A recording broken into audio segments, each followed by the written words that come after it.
ಶಾಸಕ ಕೊತ್ತೂರು ಮಂಜುನಾಥ್ ಜಾತಿ ಪ್ರಮಾಣ ಪತ್ರ ವಿವಾದಕ್ಕೆ ಸಂಬಂಧಪಟ್ಟ ಹಾಗೆ ಕೊತ್ತೂರು ಮಂಜುನಾಥ್ ನಾಮಪತ್ರವನ್ನ ತಿರಸ್ಕರಿಸಲಾಗಿದೆ.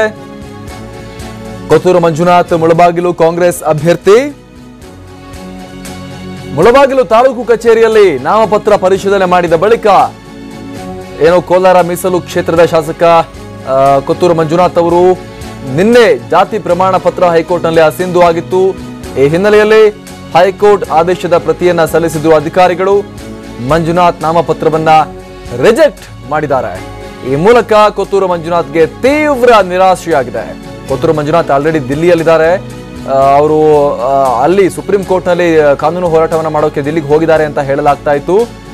ಹೀಗಾಗಿ ಅವರ ಪ್ರತಿನಿಧಿಗಳನ್ನ ಕಳಿಸ್ಕೊಟ್ಟಿದ್ರು ಚುನಾವಣಾಧಿಕಾರಿಗಳ ಬಳಿ ಅನ್ನುವಂತ ಮಾಹಿತಿ ಕೂಡ ಇತ್ತು. ಈಗ ಅವರ ನಾಮಪತ್ರವನ್ನ ತಿರಸ್ಕರಿಸಲಾಗಿದೆ. ಹೀಗಾಗಿ ಕೊತ್ತೂರು ಮಂಜುನಾಥ್ಗೆ ತೀವ್ರ ನಿರಾಸೆಯಾಗಿದೆ. ಮತ್ತಷ್ಟು ಮಾಹಿತಿ ಕೊಡ್ತಾರೆ ನಮ್ಮ ಪ್ರತಿನಿಧಿ ರಾಜೇಂದ್ರ ಸಿಂಹ. ರಾಜೇಂದ್ರ, ಕೊತ್ತೂರು ಮಂಜುನಾಥ್ಗೆ ತೀವ್ರ ನಿರಾಸೆ, ನಾಮಪತ್ರ ರಿಜೆಕ್ಟೆಡ್, ಈಗ ಮುಂದೇನು?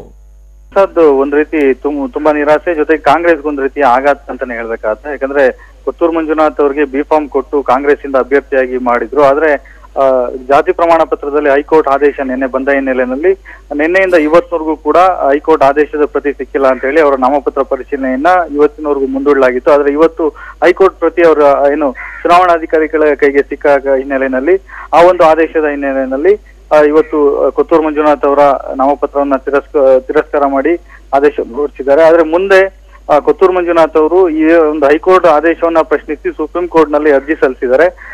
ನಾಳೆ ಮಧ್ಯಾಹ್ನದವರೆಗೂ ಕೂಡ ಅದಕ್ಕೆ ಅವಕಾಶ ಇರುತ್ತೆ. ಅಲ್ಲಿಂದ ಸುಪ್ರೀಂ ಕೋರ್ಟ್ ನಲ್ಲಿ ಏನಾದ್ರು ಸ್ಟೇ ತಗೊಂಡ್ಬಂದು ಚುನಾವಣಾಧಿಕಾರಿಗಳಿಗೆ ಸಲ್ಲಿಸಿದಂತ ಪಕ್ಷದಲ್ಲಿ ಅವ್ರಿಗೊಂದು ಅವಕಾಶ ಇರುತ್ತೆ. ಅದನ್ನ ವಿಚಾರಣೆ ನಡೆಸಿ ಚುನಾವಣಾಧಿಕಾರಿಗಳ ವಿವೇಚನೆಗೆ ಬಿಟ್ಟಂತದ್ದು ಮತ್ತೆ ಅದನ್ನ ಅಂಗೀಕಾರ ಮಾಡುವಂತ ಅವಕಾಶಗಳು ಕೂಡ ಕಾನೂನಿನಲ್ಲಿ ಇದಾವೆ. ಹಾಗಾಗಿ ನಾಳೆ ಮಧ್ಯಾಹ್ನದವರೆಗೂ ಕೂಡ ಏನಾಗತ್ತೆ ಅನ್ನೋದನ್ನ ಕಾದ್ ನೋಡ್ಬೇಕಿದೆ. ಅಮರ್ ಪ್ರಸಾದ್. Thank you Rajendra.